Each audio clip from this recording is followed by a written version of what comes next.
Stock markets across the world see their worst crash since the 2008 financial crisis. Brazil's landless workers' movement marched across the country to condemn the government. And Italy is declared under lockdown as the COVID-19 pandemic worsens. Hello and welcome to Telesur. I'm Carla Gonzalez in Quito, and this is from the South. Global financial markets recorded a historic crash on Monday, with hundreds of billions of dollars being lost. The Dow Jones Industrial Average was down more than 2,000 points, or 7.8% at the closing bell, the worst session since December 2008. The S&P 500 slid 7.5%, while the Nasdaq Composite Index tumbled 7.3%. Trading was temporarily suspended in Wall Street early on Monday, just when stocks started to collapse. Experts have blamed plummeting oil prices and global fear over the COVID-19 virus as the main reasons behind the historic crash. So this is one of the biggest market crashes we've ever seen. There's only been a couple of days that have seen a bigger drop in stock prices in the financial crisis at the height of that in 2008, and on a couple of occasions in 1987. And this is very similar. This is it's Black Monday. Monday's crash also affected markets across Europe and Latin America. In Brazil, the downturn was so dramatic that trading was stopped for the day at Sao Paulo's exchange after stocks plunged more than 10%. Shares of state-owned oil giant Petrobras lost more than 24% after global oil prices fell by over 30%, the biggest drop since the 1991 Gulf War. Thousands of campesino women from Brazil's landless workers' movement held numerous marches on Monday to protest against the agricultural policies of far-right President Jair Bolsonaro. In Brasilia, hundreds of MST women occupied the headquarters of the Ministry of Agriculture to denounce what they called the deadly and destructive alliance between the Bolsonaro government and the imperialist international capital that promotes violence.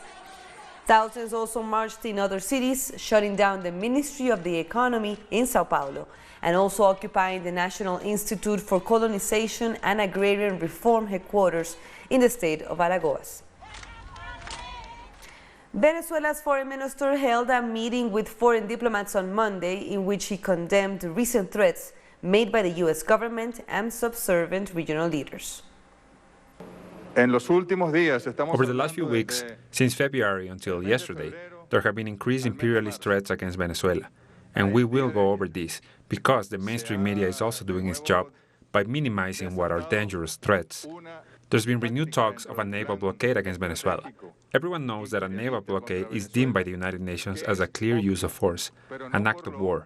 But nonetheless, the Oval Office, the State Department, the Defense Ministry is planning this.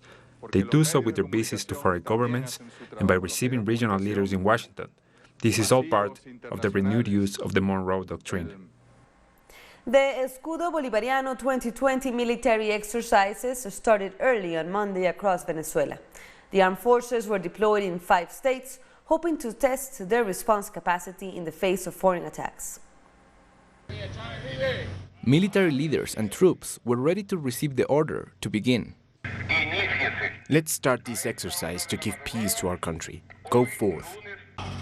Military leaders delivered details and goals of the deployment of troops. We will carry out resistance drills in a number of cities. On top of that, we will do intelligence and counterintelligence drills, as well as hunt for armed groups. Our goal is to find any type of threat, be it from foreign forces, from paramilitary groups, from mercenaries, from armed groups in general. These exercises are taking place on a national level and also involve the Bolivarian militias. The exercises include an ample understanding of the aggressions that Venezuela faces, many of which go beyond military threats.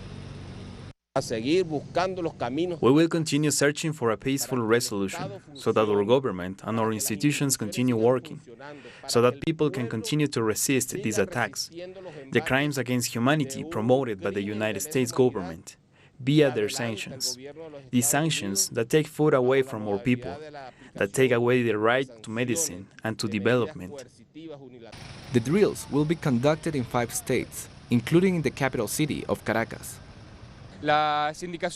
Instructions given by the commanders highlight that these exercises aim to measure the armed forces' ability to respond to an attack. This is the doctrine of the Civic Military Union, which integrates workers in defending strategic industries. These exercises are being done with little notice, so that we can see how quickly our troops respond to threats. It's important to know their capacity to respond in defense of our homeland. These drills are part of exercises that started on February 15 and 16, as ordered by President Nicolás Maduro, who has denounced the permanent attempts by the United States to generate false flag attacks with the aim of overthrowing the government. This is about peace, stability, and national independence. It's about the territorial integrity of the country. The armed forces are a protective shield for peace, for the right of our people to development and stability.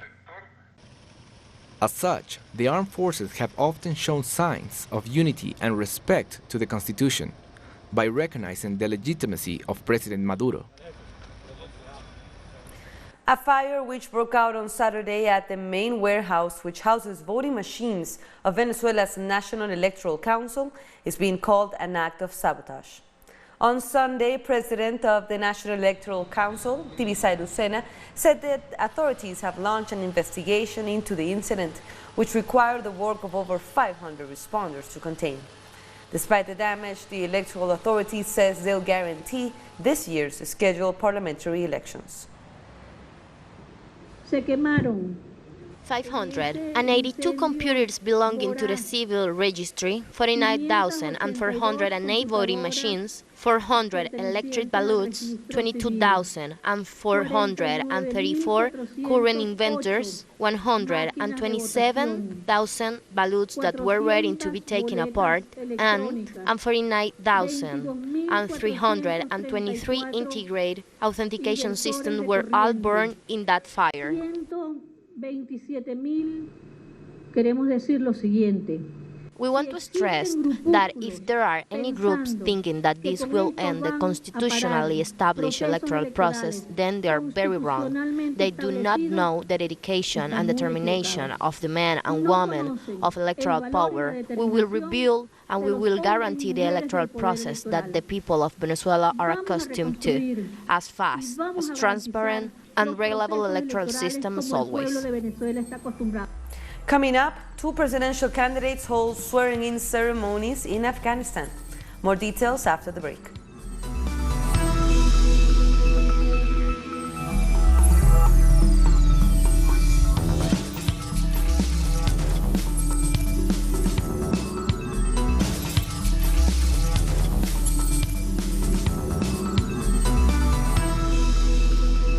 Welcome back. Let's continue with news. Millions of women took to streets across Latin America to mark International Working Women's Day. They protested against a backdrop of wider social unrest in the region. In Chile, close to 2 million women took to the streets singing the feminist anthem, "A Rapist in Your Path," during a protest in Plaza Dignidad in Santiago. The demonstrations are marked this time by the demand for Latin American governments to improve the living conditions of women.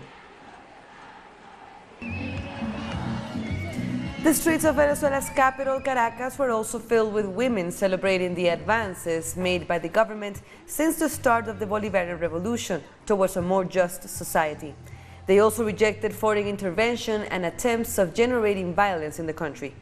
They said women will continue to defend Venezuela with or without sanctions. Women in Argentina gather in front of the Casa Rosada presidential palace in Buenos Aires to demand justice for victims of femicides. They carried signs featuring the names and ages of femicide victims, while another group of protesters demanded the legalization of abortion in front of the city's cathedral. We just say that March 8th is the International Day of Working Women. It seems very important to us to, let's say, reinforce all the struggles that women have been fighting for around the world. Women's groups in Ecuador took to the streets to denounce the government of Lenín Moreno for ignoring the increase in violence against women across the country. Several feminist organizations in Ecuador are speaking out about the alarming situation of violence faced by women in the country. They say that the government is indifferent to this issue and that it owes many answers on issues such as the decriminalization of abortion and the reduction of the budget to implement laws that protect women, girls, and adolescents. The state is accomplice of the rapist because it follows the guidelines of misogynist movements that say how to react. Women are asking for compliance with the laws and for resources be used to respect those laws. But we don't only want resources, we want something fundamental that the government seems to have forgotten, which is the political will. The Attorney General's office reports that so far in 2020, 8 femicides have been registered, a figure that is different from what has been reported by women's groups, who said that 18 women have been murdered since the beginning of the year. One of the last cases talks about suicide and how the police decides how the crimes have to be categorized. And there we have a problem with operators of the protection system that includes the police and the prosecutor's office in the register, because there is no psychological expertise to define in which context they define the crime. The collectives emphasize that March is the month they remember and pay tribute to women's struggles for the rights, which is why they have conducted several surveys to deepen understanding into issues such as harassment. 5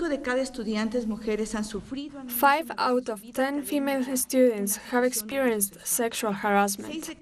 6 out of 10 students with diverse sexuality have experienced harassment, and this occurs between peers, except when there is abuse of power, where harassment was done by teachers. In the case of female teachers, 4 out of 10 were harassed, which is more than double the number of male colleagues. Women's groups also invite people to join the mobilizations in the context of the increase in attacks on women's rights, and where they also demand that the state takes responsibility and act in accordance with the Constitution. And hundreds of thousands of women also took to the streets of Mexico City in what many call the largest feminist mobilization in the history of the country. Let's take a look. Protesters wore bandanas with the names of 6,000 women who have been murdered in Mexico. But that number barely scratches the surface of the crisis, as only in January, 320 femicides were reported. No sea indiferente, se matan las mujeres en la cara de la gente. Murdered, missing, kidnapped, raped, mutilated. These words have become the norm in Mexico. Protesters condemn violence, but also impunity. You are raped and nobody says anything. You are attacked and nobody says anything. They kill and kidnap women and nobody says anything. This is why, on International Women's Day, Mexican women took to the streets, painting themselves purple and green. They marched with their communities, with their children, and with their families. Violence is a daily occurrence, at home, at work, inside public transport. Every time you go out, you are at risk. We are not only fighting against discrimination, but for the right to education, for the right to housing, for the right to walk by ourselves without being afraid. How do you lead your life under such insecurity?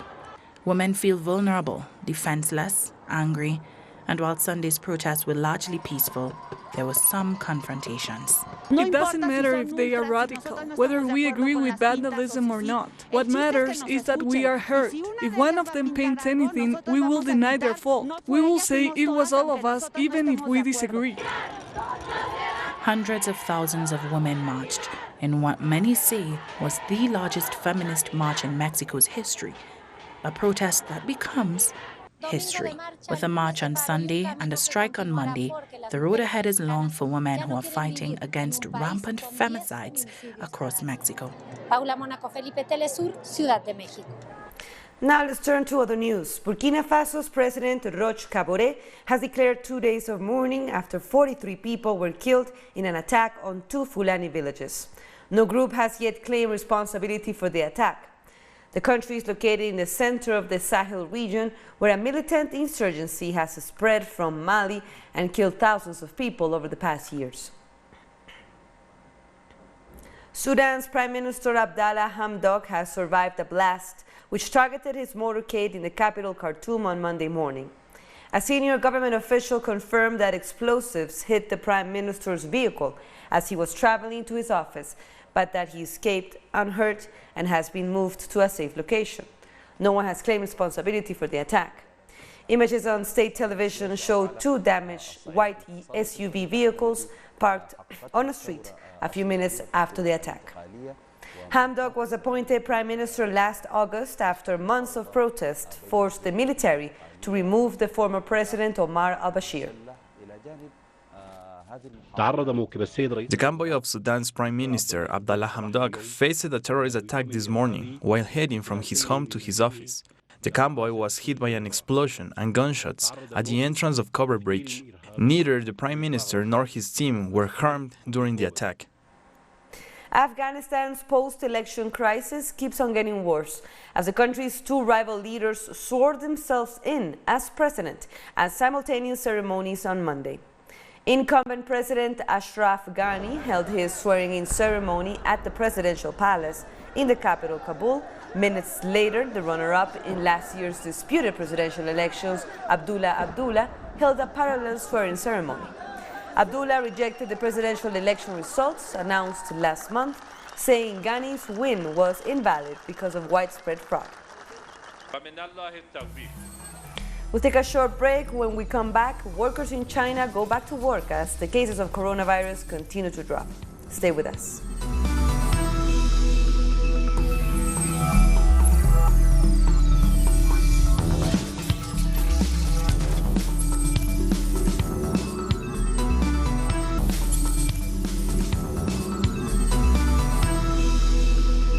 Thank you for joining us again.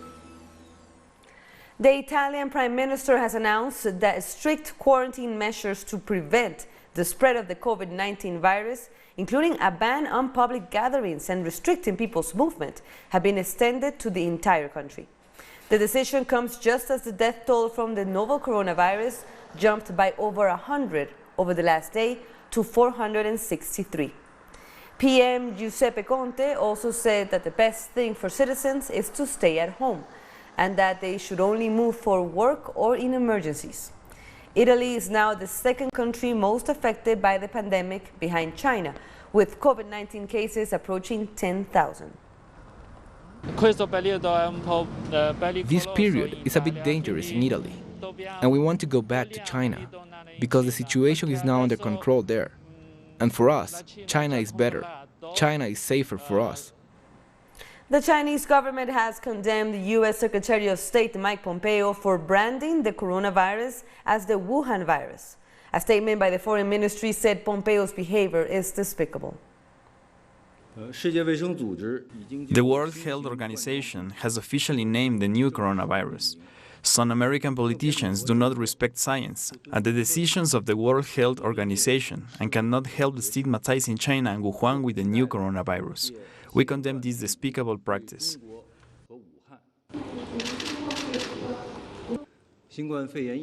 Since the outbreak of COVID-19, China has been taking an open, transparent, and responsible attitude to timely report the epidemic information to relevant countries and regions, including World Health Organization and the United States, share viral gene sequence, actively respond to the concerns of all parties, and strengthen cooperation with all parties. China has gained time and made a positive contribution to the worldwide fight against the epidemic. The whole world sees it clearly, and the international community has its own judgment. Pompeo's attempts to defend China's effort to fight the epidemic will not succeed. Meanwhile, millions of workers across China have started heading back to their workplaces as the number of the new COVID-19 cases continue to decline. The National Health Commission on Monday reported 40 new cases and 22 deaths, the lowest since it began publishing nationwide figures on January 20th. And on Monday, Premier Li Keqiang called on immigration authorities to strengthen preventive measures at ports of entry to avoid new COVID-19 cases from outside the country. I've been seeing a lot of data on this epidemic. This was my first time in the subway in a long time. I've been taking good preventative measures, so it shouldn't be too bad. At home, we often do some exercises to improve our immune system, and we've also been careful about what we eat. We're not too worried about the other stuff because the medical care now is pretty good. In Puerto Rico, the funeral procession for Rafael Miranda, an icon of the struggle for the island's independence, was held over the weekend. Thousands of people participated in the procession that took place in the city of Peñuelas. On March 1st, 1954, Miranda, alongside Lolita Lebrón, Andrés Figueroa, and Irving Flores Rodriguez, entered the U.S. Congress armed with automatic pistols to bring international attention to the U.S. colonial rule over Puerto Rico. They were later sentenced to life in prison for the act. However, international pressure forced President Jimmy Carter to grant them amnesty in 1979, after 25 years in prison. We are here to celebrate the life of Rafael Cancel Miranda, a patriot that always made himself be respected. We are here in the city of Peñuelas, where on October 29 of 1950, the first men that confronted the Puerto Rican police fell. You know, we are home of patriots, and here where the revolution of 1950 started to take place. We will continue with Rafael Cancel Miranda's legacy, and we will keep on fighting until we see this land be free. Cancel Miranda was the only one who fought for the freedom of our land. We will continue to fight until Puerto Rico is free. And with that, we end our news brief. But you can find all of our stories by checking our website, telesurenglish.net. And be sure to also join us on social media. For Telesur English, I'm Carla Gonzalez. Thank you for watching.